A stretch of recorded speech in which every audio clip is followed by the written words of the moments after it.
नमस्कार. सोना चांदीच्या दुकानात खरेदीसाठी 2 महिला गेल्या आणि तेथील व्यापाऱ्याला पिण्यासाठी महिलेनं पाणी मागितलं. पण त्या सीलबंद बाटलीत पाणी नव्हतंच, ते होतं कडक ॲसिड. त्या महिलेनं सीलबंद बाटली खोलली आणि सरळ तोंडाला लावली. ते ॲसिड तोंडात जाताच त्या महिलेच्या घशात तीव्रपणे जळजळ होण्यास सुरुवात झाली. तशी ती महिला दुकानाबाहेर येऊन उलट्या करू लागली. ही घटना उत्तर प्रदेशातील असून तेथील सोना चांदीच्या दुकानात खरेदीसाठी म्हणून 2 महिला गेल्या होत्या. त्यावेळी महिलेला चुकून पाण्याऐवजी ॲसिडची बाटली दिली असता त्या महिलेने ती बाटली खोलून पाणी समजून पिली.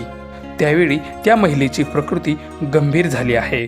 उत्तर प्रदेशातील हापूरच्या अर्जुननगर परिसरात ही घटना घडली असून महिलेला तातडीने स्थानिक रुग्णालयात दाखल केले. तेथील डॉक्टरांनी महिलेची परिस्थिती गंभीर असल्याचे सांगितल्याने त्या महिलेला मेरठमधील रुग्णालयात पाठवले.